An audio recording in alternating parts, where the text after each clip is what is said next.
সময়টা হলো মে মাসের ৪ তারিখ। প্রিয় মানুষটার আজ জন্মদিন।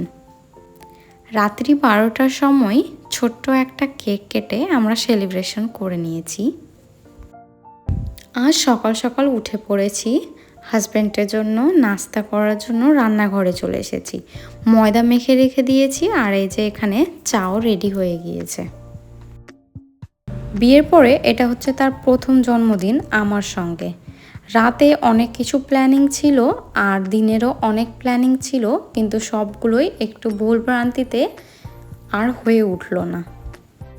আমরা জানতাম যে ওর বার্থডে হচ্ছে ৫ তারিখ, কারণ ফেসবুকে ৫ তারিখ লেখা ছিল, আর আসলে ওর বার্থডে হচ্ছে ৪ তারিখ। সেটা ৪ তারিখ ১২টার সময় আমি জানতে পারি। তখন তো অনেকটাই মাথা ঘুরে গিয়েছিল আর কি, কারণ আলাদাই কিছু প্ল্যানিং ছিল। তো যাই হোক, ঘরে কেক ছিল, সেই কেক কেটেই আমরা দুজন সেলিব্রেট করলাম। আর ৫ তারিখ বার্থডে আগে থেকেই প্ল্যানিং যেহেতু ছিল, তো মাম্মিদের বাড়িতে ৫ তারিখ নিমন্ত্রণ দিয়ে রেখেছিল জামাইবাবুর বার্থডে বলে। তো যাই হোক, আজকে আর মাম্মিদের বাড়ি যাব না, কালকে একবারে ওর বার্থডে সেলিব্রেট করব। এখানে আমার কথা বলতে বলতে নাস্তা রেডি হয়ে গিয়েছে। নাস্তাতে করলাম সাদা পুরি আর ডিম দিয়ে আলুর ভাজা। আজকে কোথাও যাওয়ার কোনো প্ল্যানিং ছিল না, ওই যে আমি ভাবছিলাম যে ৫ তারিখ বার্থডে, তাই জন্য। তো যাই হোক, যেহেতু আজকেই বার্থডে, তো ভাবলাম যে বাইরে থেকেই লাঞ্চ করে আসি। তো এখানে আমি স্নান করে রেডি হতে লেগে গেলাম, ড্রেস বার করে নিয়েছি। এক হাতে ঘড়ি পরে নিয়েছি আর এক হাতে ব্রেসলেট পরে নিলাম। আর তারপরে এই ড্রেসটা বার করেছি। এটা ছিল একটা চুড়িদারের পিস, যেটা এই ডিজাইনে আমি সেলাই করেছি। এই পায়জামাটাতে এটা এক্সট্রাভাবে লেস লাগানো আছে, দুটো ডাবল করে, আর নিচের দিকে এভাবে কুচি কুচি করা আছে। তো এটা আমি দর্জিকে দিয়ে এভাবে ডিজাইন দিয়েছিলাম, সেভাবে করে দিয়েছে আর কি। আমি ড্রেসের ডিটেলস দিচ্ছি, কারণ আমাকে অনেকেই বলে যে এই ড্রেসটা কোথায় নিয়েছি বা আর কিছু। তো এই চুড়িদারের পিসটা আমি নিয়েছিলাম আমাদের কালিয়াচকে, আর দিয়ে কালিয়াচকে একটা দর্জির কাছে সেলাই করেছি। এই চুড়িদারের পিসটা নেওয়ার সব থেকে বড় রিজন হচ্ছে এর দুপাট্টাটা। এর দুপাট্টা আমাকে অনেক বেশি ভালো লেগেছিল, পুরোটাই স্টোনে কাজ করা, বর্ডারগুলোও কাজ করা, তাই জন্যই নিয়েছিলাম। আর এর ম্যাচ করে একটা ইয়াররিংও বার করে নিলাম। বেরিয়ে পড়লাম বাড়ি থেকে। আর আমাদের ফারাক্কার সব থেকে বেশি ভালো লাগে এই সব নদীগুলো। এখানে প্রায় অনেকটাই নদী রয়েছে, যেটা অনেক বেশি ভালো লাগে, বেশ শান্তি শান্তি মনে হয়। অনেকগুলো ঘাট রয়েছে, সেখানে বসে বিকালে একটু আড্ডা দেওয়া যায়। যাই হোক, এখন আমরা ফারাক্কা ব্রিজ ক্রস করছি।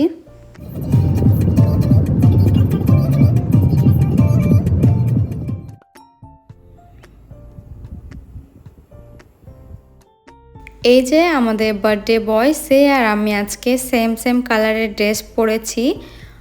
অনেক খুঁজে খুঁজে আলমিরা থেকে বার করেছি, তারও ঈদের নতুন ড্রেস রাখা ছিল আর আমারও রাখা ছিল, একদিনও পরা হয়নি। ভাবলাম যে আজকেই ম্যাচিং করে পরেই নিই।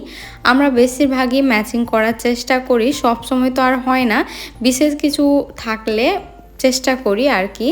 তো যাই হোক, কথা বলতে বলতে আমরা আমাদের গন্তব্যস্থলে পৌঁছে গিয়েছি। রেস্টুরেন্টটা আছে উপরে, তাই জন্য লিফটে চেপে গেলাম আর ফাইনালি পৌঁছে গিয়েছি। এখানকার বেশ সাজানো গুছানোগুলো খুব ভালো। আর এখানে সে মেনু নিয়ে বসে গিয়েছে, অর্ডার দিচ্ছে, আর আমি বাইরের দৃশ্যগুলো দেখছি।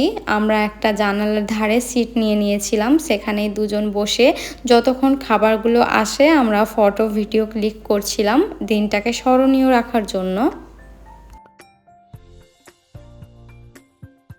আমাদের খাবার চলে এসেছে, এখন খেয়ে নেব।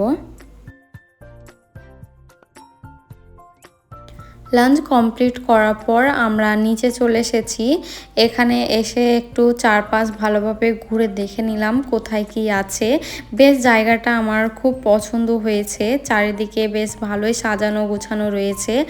আর এই যে ব্যাকগ্রাউন্ডগুলোও খুব সুন্দর, তাই ভাবলাম যে একটা ফটো না তুললে কি হয়, তাই জন্য দুজনই ফটো ক্লিক করে সে এখন গাড়ি বার করতে চলে গেছে। আর আমি ভাবলাম যে এই জায়গাগুলো একটু দেখে নিই। এই মিররটাও বেশ ভালোই লাগছিল।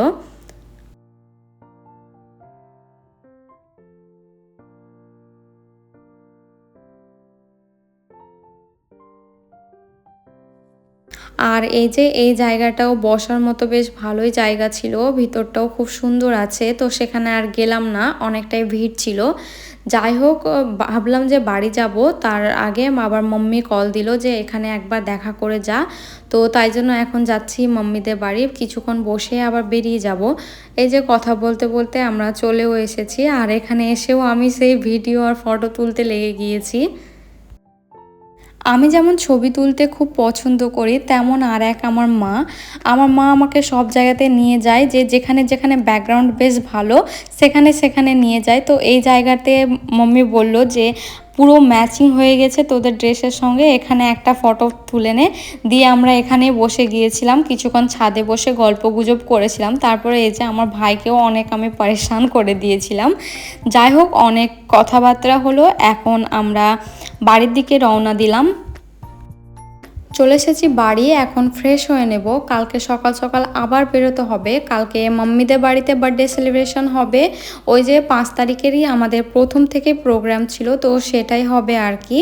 তো যাই হোক, আজকের ব্লগ আমি এখানেই এন্ড করছি। সবাই খুব ভালো থাকবেন, খুব তাড়াতাড়ি ফিরে আসছি নতুন ব্লগ নিয়ে। Bye bye.